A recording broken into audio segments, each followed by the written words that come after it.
এখন খবর খুললে একটাই কথা মাথায় আসছে, দোষীরা কি শাস্তি পেল? দোষীরা কি ধরা পড়ল? আর্চিকর ঘটনার জন্য আমাদের দেশের মহিলা পুরুষ সকলে নির্বিশেষে যেভাবে প্রতিবাদ আন্দোলনে নেমেছে তা দেখে এতটুকু তো ভাবাই যায় যে এরকম কোনো নিকৃষ্ট ঘটনা ঘটলে মানুষ কীভাবে তার প্রতিবাদ জানাতে পারে। আমি মিচিগান স্টেটে থাকি, আর এখানেও আমাদের আয়োজন করা হয়েছে, আপনারা দেখতেই পাচ্ছেন। অনেক মানুষ এসেছে, এখনও অনেকে আসা বাকি আছে, সেই জন্যে একটু ওয়েট করা হচ্ছে। আমাদের একটাই দাবি, সেটা হলো বিচার চাই।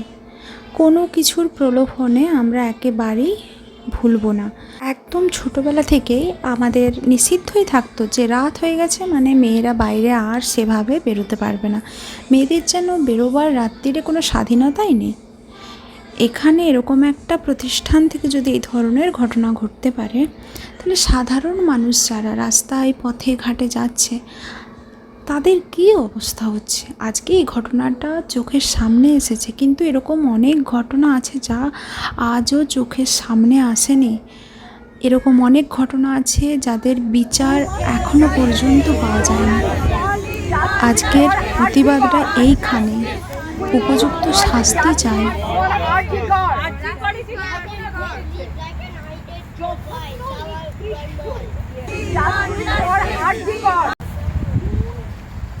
এবং মার্ডার রেপ, আমরা তার বিচার চাই, আমরা তার বিচার চাই।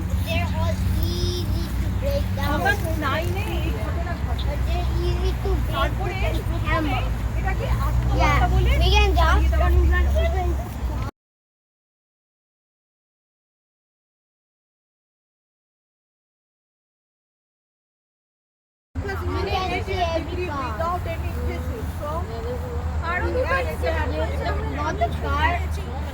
ন্যাশনাল মেডিকেল কলেজে আর বোধহয় ক্যালকাটা মেডিকেল কলেজে কয়েকজন ডক্টর প্রফেসর যারা প্রো স্টুডেন্ট ছিল তাদেরকে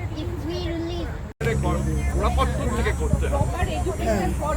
এক্স্যাক্টলি এটা আমাদের সমাজ থেকে মানে এডুকেশনটাকে যাতে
মিছিলটি ঠিক শেষ হয়েছে আর তারপরে প্রচণ্ড পরিমাণে বৃষ্টি এসেছে। আমরা একটি গাছের তলাতে দাঁড়িয়ে আছি, জানি না কতক্ষণ দাঁড়াতে পারবো, কারণ বৃষ্টির পরিমাণটা বেড়েই চলেছে।